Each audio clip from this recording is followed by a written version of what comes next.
جب میں چھوٹا تھا تو میں اکثر اپنے کزن کے ساتھ کریپی جگہوں کی تلاش کرتا اور ہم وہاں سو کالڈ گھوسٹس ڈھونڈنے جاتے تھے۔ اگرچہ ہمیں وہاں کچھ نہیں ملتا لیکن ہم پھر بھی ایسی جگہوں پر جاتے۔ چنانچہ جب میں 9 سال کا تھا، ایک دن میں اور میرا کزن موچی کے پاس میرا ٹوٹا ہوا جوتا سلوانے گئے۔ ہماری ہی عمر کا ایک اور لڑکا موچی کے پاس بیٹھا اپنی باری کا انتظار کر رہا تھا۔ ہم نے اسے کچھ لمحوں تک بات کی۔ موچی ایک دیوار کے نیچے بیٹھ کر چپل سلائی کرتا، جس کے دوسرے طرف ایک بڑا گھر تھا۔ اس لڑکے سے بات چیت کے دوران اس نے ہمیں اس گھر کے بارے میں عجیب و غریب خوفناک باتیں بتائی اور کہا کہ وہاں کوئی بھوت رہتا ہے۔ بس یہی سننا تھا کہ میں اور میرا کزن جوتا سلوانے کے فوراً بعد اس گھر کے قریب گئے۔ جب ہم گھر کے پاس پہنچے تو وہاں ایک بہت بڑا گراؤنڈ تھا۔ یہ بات ظاہر تھی کہ ہم اس گھر کے اندر تو نہیں جا سکتے تھے، تو ہم گھر کے آس پاس دیکھنے لگے۔ اس جگہ کو دیکھ کر ایسا لگتا تھا کہ وہاں برسوں سے کوئی آیا ہی نہیں۔ وہ بہت زیادہ گندی جگہ تھی جس میں کناروں میں گھاس پھوس اور درخت وغیرہ اگے ہوئے تھے۔ ایک تو اس لڑکے نے اس جگہ کے بارے میں عجیب و غریب کہانیاں ہمیں سنائی تھی۔ ہم پہلے سے ہی ڈرے ہوئے تھے اور اس کے اوپر اس جگہ کی ایسی حالت دیکھ کر ہم گھبرانے لگے۔ ہم وہاں کھڑے اسپیکولیشنز کر رہے تھے کہ اگر کوئی بھوت ہمیں نقصان پہنچانے آئے تو ہمیں کیا ایکشن لینی چاہیے۔ وہاں کچھ وقت کھڑے ہونے کے بعد ہم ہمت کر کے اس گھر کے پچھلے جانب گئے، جہاں ایک چھوٹا سا گراؤنڈ تھا جو کہ اس بڑے گراؤنڈ سے بھی کہیں زیادہ گندا تھا، جس میں لمبی گھاس اگی ہوئی تھی اور بہت ڈراؤنی جگہ تھی۔ جب ہم وہاں پہنچے تو میرے کزن نے مجھ سے کہا کہ یہاں کچھ ہے، اور کہا کہ بہتر ہوگا کہ ہم یہاں سے جلد ہی نکل جائیں، تو لہٰذا ہم وہاں سے نکل گئے۔ وہاں سے نکلنے کے بعد میں نے اپنے کزن سے پوچھا کہ اس کو کیا ہو گیا تھا، تو اس نے مجھے کہا کہ اس کو ایسا لگا کہ کوئی بھوت ہم پہ حملہ کرنے والا ہے۔ ہم دونوں نے اس کے بعد یہی سوچا کہ شاید یہاں کوئی بھوت ہوگا، تو لہٰذا ہم اس گھر کے قریب کبھی نہیں گئے۔ کچھ عرصہ گزرنے کے بعد جب میں تقریباً 15 یا 16 سال کا تھا، تب مجھے احساس ہوا کہ وہاں لوگ رہتے ہیں۔ جب میں وہاں 9 سال کی عمر میں بھوت کی تلاش میں گیا تو شاید اس وقت کہیں چلے گئے ہوں گے۔ اور رہی بات اس گندی جگہ کی، وہ ہر وقت ایسی رہتی ہے۔ آخری بار جب میں یہ ویڈیو بناتے وقت جائزہ لینے گیا تو وہ جگہ ویسی کی ویسی ہی تھی، اور میرے دوست نے جو پریزنس فیل کی وہ صرف اس کا بلیف تھا۔ دراصل جب ہم وہاں اس گھر کے پاس تھے، میرا کزن ڈر اور خوف کی حالت میں تھا۔ اس کا مائنڈ اسے ڈینجر کے سگنلز دے رہا تھا۔ اس کا مائنڈ اسے وہاں سے نکالنا چاہتا تھا۔ ان ڈینجر کے سگنلز کی وجہ سے اسے یہ لگا کہ وہاں کوئی ڈینجر یعنی بھوت ہے، تو اسے پریزنس محسوس ہوئی۔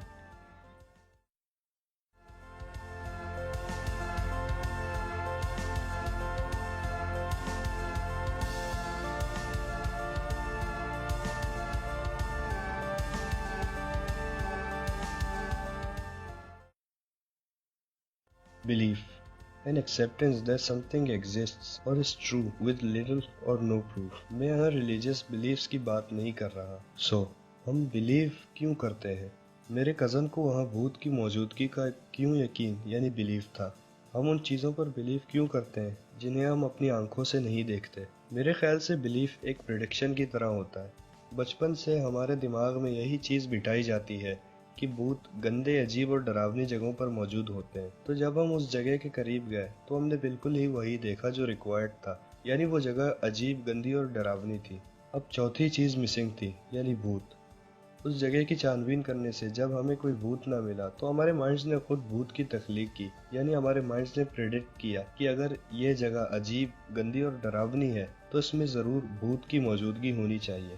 اسی وجہ سے میرے کزن کو بھوت کی موجودگی محسوس ہونے لگی، بالکل ڈیجا وو کی طرح۔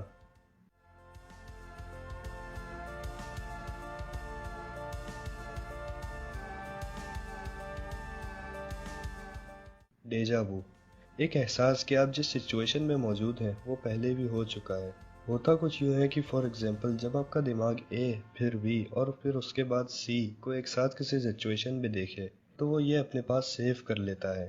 تو پھر کچھ وقت بعد جب وہ اے اور بی کو کسی اور سچویشن میں دیکھے تو وہ کہتا ہے کہ ویٹ، میں یہ پہلے بھی دیکھ چکا ہوں، اے اور بی کے ساتھ سی آنا چاہیے۔ حالانکہ ان سچویشن میں اے اور بی کے ساتھ سی ہوتا ہی نہیں ہے، لیکن ہمارا مائنڈ یہ پریڈکٹ کر لیتا ہے، بالکل میرے کزن کی طرح جس نے یہ پریڈکٹ کیا کہ اگر وہ جگہ عجیب، گندی اور ڈراؤنی ہے تو وہاں ضرور کوئی بھوت ہونا چاہیے۔ بلیفس اکثر مسلیڈنگ ہوتی ہیں۔ ہم موسٹلی ان چیزوں پر بلائنڈلی بلیف کرتے ہیں جو کہ بچپن سے ہمارے مائنڈز میں بٹھائی جاتی ہیں، جن کا ہمارے پاس کوئی ثبوت نہیں۔ اس کا سب سے بڑا اگزامپل یہ ہے کہ ہم میں سے زیادہ لوگ یہ بلیو کرتے ہیں کہ ہمارے ملک میں جتنی بھی خرابیاں ہو رہی ہیں وہ انگریزوں کی وجہ سے ہیں، اور زیادہ تر انگریز یہ بلیو کرتے ہیں کہ سارے مسلمان ٹیررسٹ ہوتے ہیں اور مسلمانوں کی وجہ سے ان کے ملک میں خرابیاں ہو رہی ہیں۔ ہمیں بچپن سے ہی اتنا مینیپیولیٹ کیا گیا ہے کہ ہم ان چیزوں پر بلیو کرتے ہیں جو چیزیں وجود ہی نہیں رکھتی۔ تو یہ ہمارے اگلے ٹاپک کی طرف جاتا ہے۔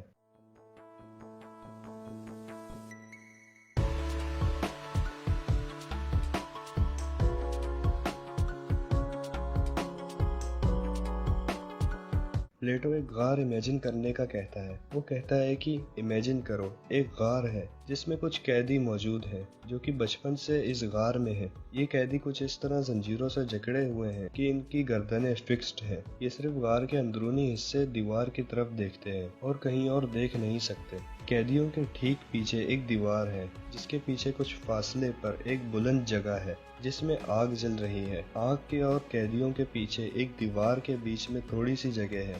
وہاں سے کچھ لوگ انسانوں یا دیگر جاندار چیزوں یا کٹپتلیوں کو اونچی ڈنڈی میں باندھ کر چلتے ہیں جو کہ اس دیوار سے بھی بلند ہے، جس سے دیوار میں ان چیزوں کا سایہ بن جاتا ہے۔ ان لوگوں کا سایہ دیوار پر نہیں بنتا کیونکہ وہ خود دیوار کے پیچھے ہوتے ہیں، بس ان کی چیزیں دیوار سے اوپر ہوتی ہیں۔ قیدی کچھ نہیں دیکھ سکتا کہ اس کے پیچھے کیا ہو رہا ہے۔ لوگوں کی آوازیں اس غار میں گونجتی ہیں اور غار میں موجود قیدی یہ سوچتے ہیں کہ یہ آوازیں اس سائے میں سے آ رہی ہیں۔ اس بات پر سوکریٹس کا یہ مشورہ ہے کہ قیدیوں کے لیے یہ سائے حقیقت ہے کیونکہ انہوں نے پہلے کچھ بھی نہیں دیکھا۔ انہیں یہ احساس ہی نہیں کہ جو کچھ یہ دیکھ رہے ہیں وہ آگ کے سامنے اشیاء کے سائے ہیں۔ یہ اشیاء غار سے باہر کی چیزوں سے انسپائرڈ ہیں جو کہ قیدیوں نے نہیں دیکھی۔ غار میں موجود آگ اور اشیاء سے بنے ایلوژنز کو آپ آج کل کے ایلوژن سے بھی کمپیئر کر سکتے ہیں جو کہ آپ کو الیکٹرونکس، ویڈیوز، موویز اور ویڈیو گیمز میں ملیں گی۔ پلیٹو بہرحال اس آگ کو سیاسی نظریے سے شناخت دیتا ہے۔ وہ کہتا ہے کہ یہ آگ اور اشیاء وہ سیاسی یعنی پولیٹیکل نظریہ ہے جس سے بڑی طاقتیں اپنے زیر معمول شہریوں کو اپنے ڈاکٹرنز پر لانے کے لیے یوز کرتے ہیں، یعنی ان کو یہ ایلوژنز دکھاتے ہیں کہ ان کا سیاسی نظریہ کریکٹ ہے۔ پھر پلیٹو کہتا ہے کہ فرض کرو ان قیدیوں میں سے ایک قیدی کسی طرح رہا ہو جاتا ہے۔ وہ قیدی غار سے نکلتے وقت غار میں موجود آگ کو دیکھتا ہے۔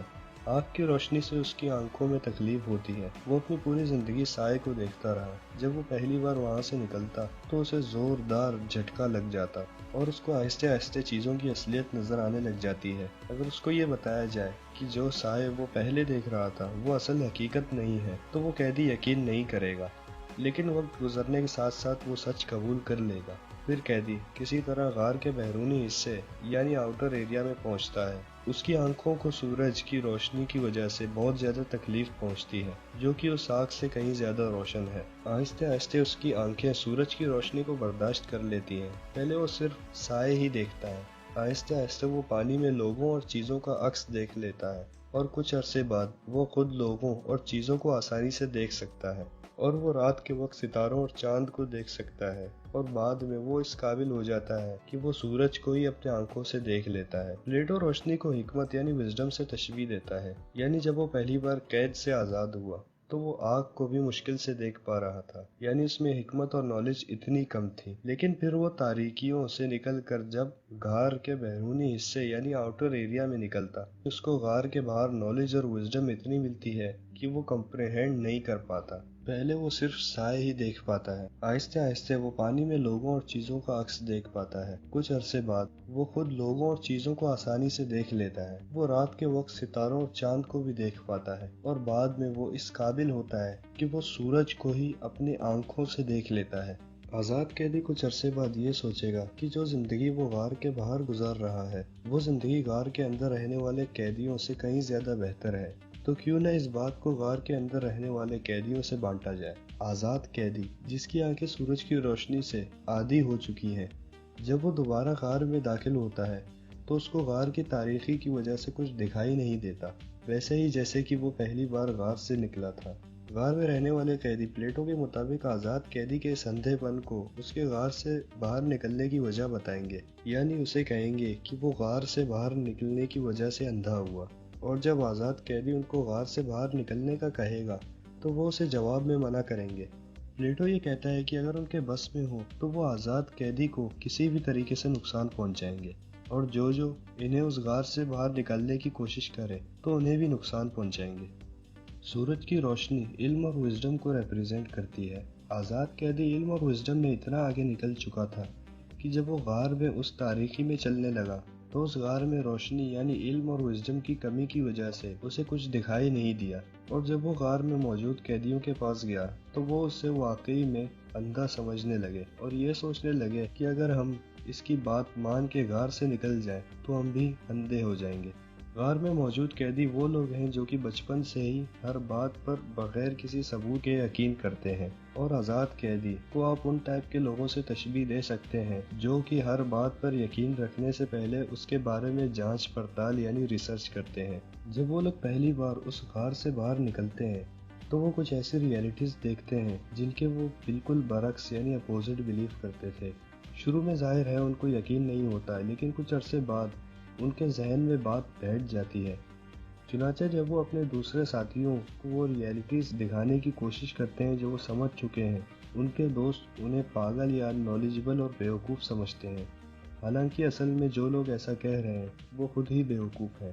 پلیٹو کی اس ایگزامپل سے ہمیں یہ پتہ لگتا ہے کہ ہر چیز پر اندھا یقین رکھنا ایک غلط چوائس ہے، لیکن بہت سے لوگ اس بات سے انویئر ہیں کہ وہ بہت سی چیزوں پر بغیر کسی پروف کے اندھا یقین رکھتے ہیں۔ اگر آپ ان کو چیزیں لاجک اور پروف سے ثابت کر کے دکھائیں تو وہ پھر بھی نہیں مانیں گے، کیونکہ وہ غلط ثابت ہونے سے گھبراتے ہیں۔ انہوں نے اپنے دماغ میں یہ کنکلوژن دیا ہوا ہے کہ وہ کبھی غلط نہیں ہو سکتے۔ اگر آپ ان لوگوں کو ان کے فائدے کے لیے ہی کیوں نہ بتائیں، وہ پھر بھی اس بات کو ایز این اٹیک لیں گے اور آپ سے آرگیو کریں گے، وہ آپ کو غلط ثابت کرنے میں لگ جائیں گے۔ پریشانی کی بات یہ ہے کہ وہ خود اپنے ذہن میں یہ سوچتے ہیں کہ وہ بالکل صحیح ہے اور ان کو سمجھانے والا غلط ہے۔ اس چیز کو میں اکثر لوگوں میں دیکھتا ہوں اور میں نے اس فینومینا کو ان اویئرنیس کا نام دیا ہوا ہے۔ لیکن اس فینومینا کا دوسرا مسئلہ یہ ہے کہ آپ بھی اس چیز کا شکار ہو سکتے ہیں۔ آپ کچھ ٹائم نکال کر اپنے دوست یا دوسرے قریبی جان پہچان والے لوگوں کو آبزرو کریں تو آپ دیکھیں گے کہ ان میں سے ایسے بہت لوگ ہیں جو کہ اپنی زندگی ان اویئرنیس میں جی رہے ہیں۔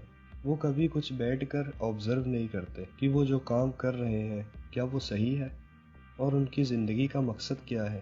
وہ جس چیز کو اپنی زندگی کا مقصد سمجھتے ہیں کیا وہ مقصد صحیح ہے۔ یہ لوگ اپنی پوری زندگی لا علمی میں گزارتے ہیں، یہ دیکھتے ہی نہیں کہ کیا عظیم چیزیں لائف ان کو آفر کر سکتی ہے۔ تو اس بات سے شروع ہوتا ہے ہمارا اگلا ٹاپک۔